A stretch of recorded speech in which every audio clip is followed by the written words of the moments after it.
어제 정부의 전기 가스요금 인상안 발표가 있었습니다. 오늘 국무회의에서는 간호법 거부권 건의가 예정되어 있는데요. 총선을 앞둔 여당 입장에서는 여러모로 부담스러운 이슈가 아닌가 싶습니다. 국민의힘 원내 대변인을 맡고 있는 전주혜 의원과 말씀 나눠보겠습니다. 의원님 나와 계십니까? 네, 안녕하세요. 반갑습니다. 네. 전주혜입니다. 네, 반갑습니다. 의원님. 자, 어제 전기 가스요금 인상안이 발표가 됐습니다. 아마 당정이 더 이상 늦출 수 없다 이렇게 뜻을 모았다고 전해지는데 어떻습니까? 좀 인상은 좀 불가피한 면이 있습니다. 네. 문재인 정부 시절의 탈원전 정책 그리고 또 전기요금 동결 등으로 인해서 한전의 적자 폭이 작년만 34조거든요. 네. 그리고 이제 2021년 이후에 누적 적자 한 45조 정도 되다 보니까 이제 올 1월에 또 13.1원 킬로와트당 올리긴 했습니다만 좀 적자 폭을 줄이기 위해서는 어쩔 수 없이 좀 올린 그런 국면이 있습니다. 사실 전기를 팔수록 좀 손해를 보는 그런 구조거든요. 그렇죠. 예. 네, 그러다 보니까 물론 한전의 자구책도 있습니다만 그런 것으로 이 적자 폭을 좀 메꾸기는 좀 어렵고 네.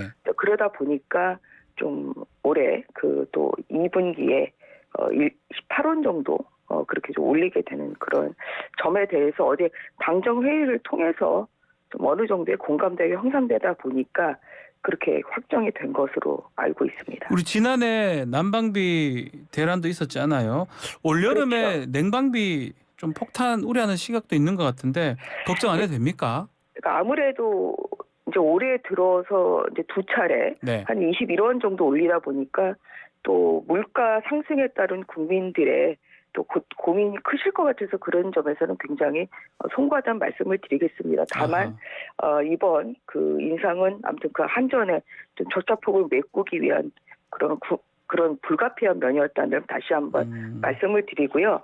이제 이런 것을 좀 더 국민들의 좀 그래도 좀 부담을 좀 줄여드리기 위해서 네. 몇 가지 대책이 있습니다. 그러니까 에너지 캐시백, 그래서 캐시백 정책이 있는데요. 예. 한 20% 이상 전기를 절약할 때는 킬로와트당 최대 100원 정도의 이제 전기 요금을 차감하는 이런 에너지 캐시백을 더 확대하기로 했고요. 네? 그리고 무엇보다도 기초생활수급자랄지 장애, 유공자 등의 사회 배려 계층이죠. 이분들에게는 이러한 전기 요금 인상이 더 큰 부담으로 오실 수 있기 때문에 그렇죠.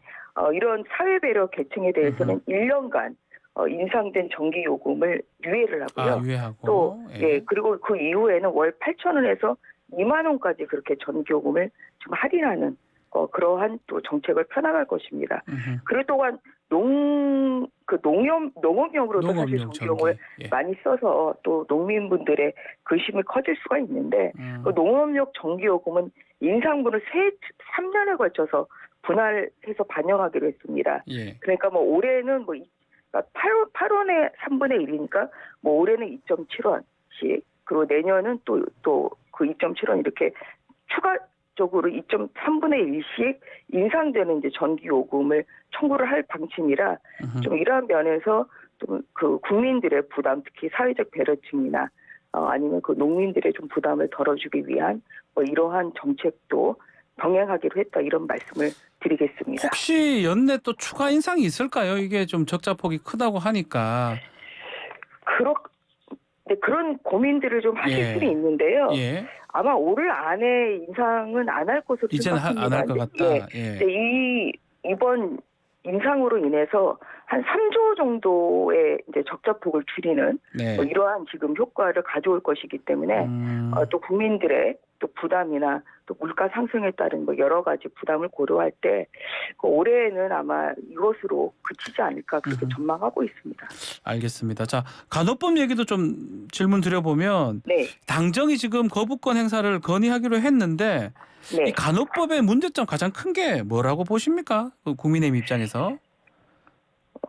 지난 이제 코로나 팬데믹 때 사실 간호사 분들이 보여주신 그런 희생과 수고에는 항상 감사를 드리고 거기에 맞는 최후 개선이 이루어져야 된다는 점에 있어서는 국민의힘도 적극적으로 공감을 하고 있습니다.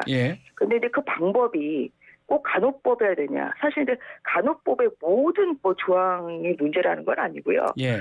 뭐 지역 사회를 반영을 한달지 입법 취지에 음흠. 몇 가지 이제 좀 그런 다른 또 의료계 간호사분들 말고도 다른 분들이 있잖아요. 뭐 간호조무사도 그렇죠. 있고 또 의사들도 있고 또 요양 보호사분들도 보호사들. 있고 굉장히 여러 직역들이 있는데 그러한 이제 몇 개의 조항에 대해서 다른 직역에서 많은 또 반발을 보였고 국민의힘이 보기에도 지금 같은 체계로서의 간호법이 시행이 된다고 하면 음흠. 그 의료계의 어떠한 그런 그 분열이나 또한 뭐 직역 충돌 뭐 이런 것이 많이 예상이 됐습니다. 그래서 네.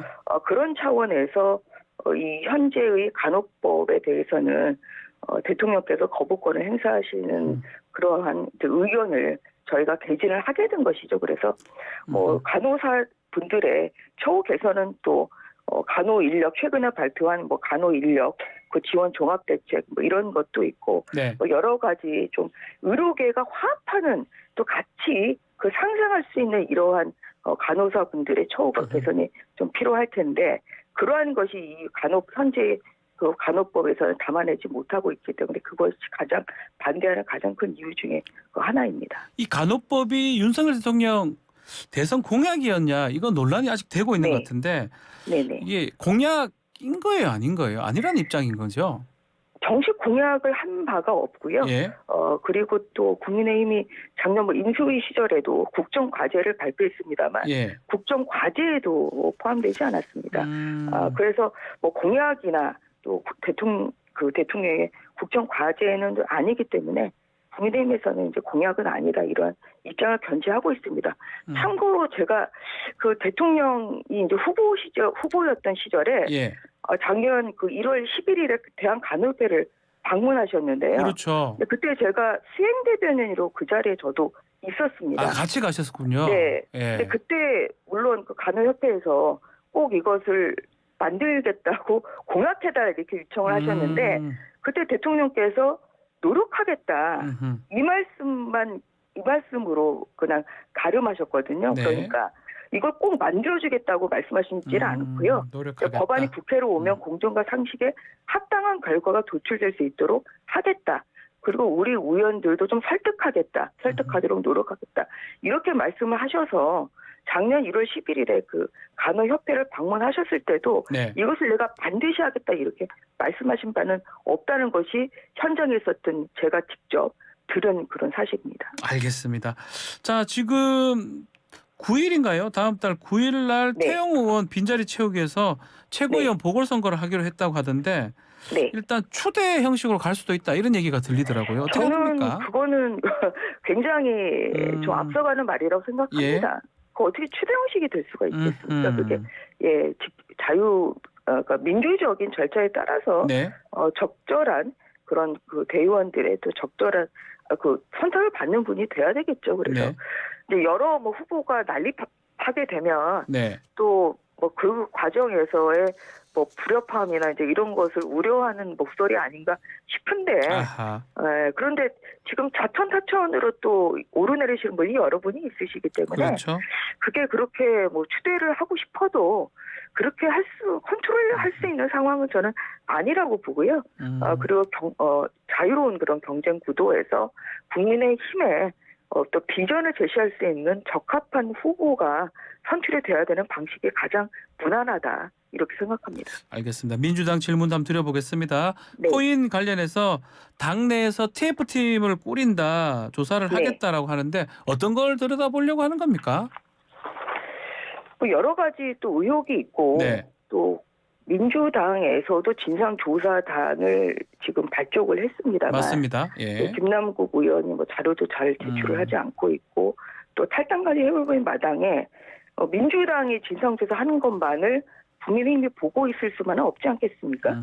네, 그렇기 때문에 김성환 의원을 단장으로 해서 네. 뭐 정무위, 법사위, 뭐 산자위, 문체위 또 이런 여러 의원들로 좀 구성을 하고 있고요. 그리고 또 이 가상 화폐의 어떤 시스템에 대해서 전문성이 있는 네. 교수랄지 변호사랄지 그리고 또 김경률 회계사도 좀 예. 같이 활동을 하기로 했기 때문에 네. 이런 것들을 통해서 이제 국민들이 사실 이 코인 시스템이나 아니면 어떻게 이제 코인 범죄나 코인에서의 불법 거래가 어떤 건지 그런 것을 잘 모르시잖아요. 그렇죠. 지금 잘 그래서 모르시죠. 예, 이제 그런 차원에서 이런 전문가들이 모여서 가상 자산의 뭐 이상 거래를 어떻게 포착을 하고 또 이런 것이 어떻게 또 그 FI에 통보가 되는지 뭐 아니면 또 이해 충돌 여지가 있다. 지금 이러한 지적이 나오고 있지 않습니까? 네. 김남국 의원의 그 여러 뭐 입법 에 발의한 이런 여러 가지 상황을 볼 때 그래서 이제 뭐 이러한 이해 충돌 여지에 대한 어떠한 그런 뭐 연구랄지 또 코인게이트와 관련한 뭐 여러의 동향이 좀 어떤 건지 뭐 이렇게 여러 가지 두루두루 이 사건이 가지고 있는 뭐 이러한 아주 세세한 사실 확인을 국민의힘이 할 수는 없겠지만 네. 이 사건이 가지고 있는 여러 가지 의미가 있죠.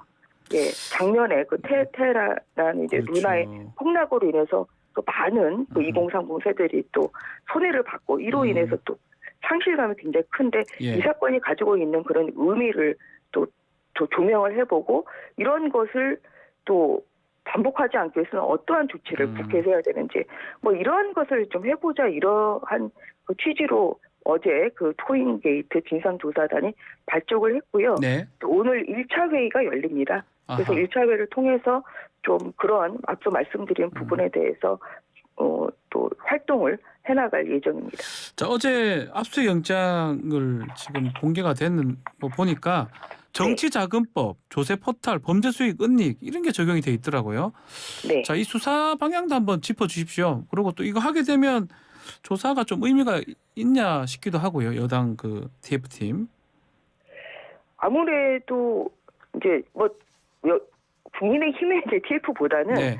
국민들이 궁금해하시는 부분이죠. 그렇죠. 작년에 이제 FIU에 이제 통보된 이유가 그 위믹스 한 7억 정도의 위믹스를 다른 코인을 이제 바꾼 것이 이상한 거래로 수상한 네. 거래 흐름으로 지금 그렇게 또 보였기 때문에 FIU에 통보가 된 것인데 국민들이 이제 궁금해하는 것은 그래서 작년에 그 1월에서 2월 사이에 그 그 위믹스 87억 정도의 코인 자금을 도대체 어떻게 마련을 했냐. 아, 그 자금 마련에. 그리고, 그리고 또 언제 취득을 했고 어떻게 팔았냐.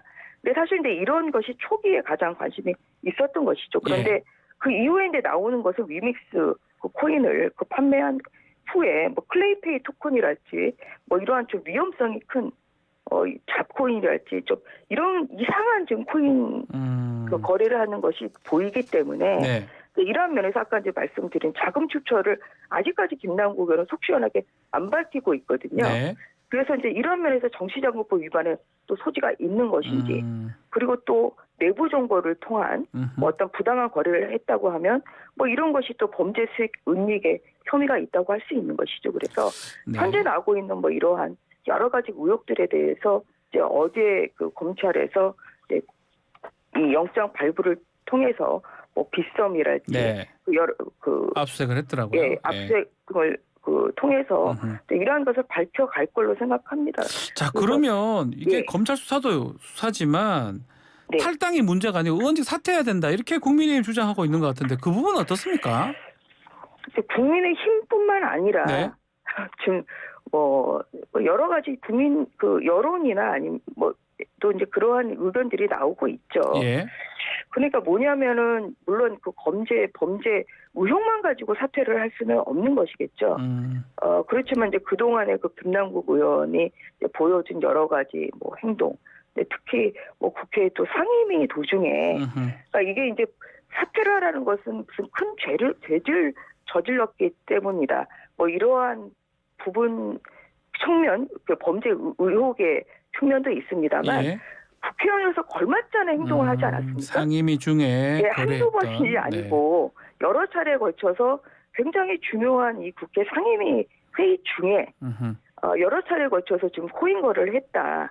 사실 그것은 정말 국민을 위해서 일하라는 그런 국회의원으로 뽑아준 국민들에 대한 도리는 아니죠. 그래서 그러한 면에서 네. 이 자체만으로도 국회의원으로서의 품위에 아주 치명적으로 손상을 하는 그러한 부적절한 행위를 했기 때문에 알겠습니다. 예, 두 가지 직업을 하는 것보다는 국회의원직을 그만둬라. 그만두고 예, 본인이 잘하는 코인을 집중을 해라. 음흠. 사실 그러한 면에서 저는 정말 도덕성에 치명적인 음흠. 행동을 했기 때문에 국회의원 사퇴를 해야 된다. 저는 네. 그렇게 생각하고 국민의힘의 주장도 그런 측면이 더 큽니다. 자, 뭐 시간 얼마 좀 안 남았는데 지금 이재명 대표는 전수조사 하자고 이렇게 얘기를 했더라고요. 네. 여당도 전수조사 좀 하려고 하는 겁니까? 그거 좀 짧게 좀 말씀 부탁드리겠습니다. 저희는 일단 그 김남국 의혹에 그러니까 전수조사를 하자는 데 대해서는 저희도 전체적으로 공감을 합니다. 다만 시기의 문제이고요. 네. 일단 김남국 의원의 이 코인 불법 거래 의혹을 코인 게이트를 시원하게 해결해야 그 부분에 된다? 대해서 진상을 조사를 한 다음에 알겠습니다. 현 김남국 코인 게이트 진상조사 후 전수조사입니다. 알겠습니다. 이것이 다시 이 코인 게이트를 묻히기 위한 그런 물타기의 그 측면으로 흐를 수 있기 때문에 이러한 면에서 일단 이 코인 거래 의혹부터 밝히자는 예. 것이고 그 이후에 국민의힘도 충분히 전수조사를 알겠습니다. 할 그런 용의를 가지고 있습니다. 알겠습니다. 자, 오늘 말씀 여기까지 듣겠습니다. 감사합니다. 네, 감사합니다. 전주의 국민의힘 원내대변인과 함께했습니다.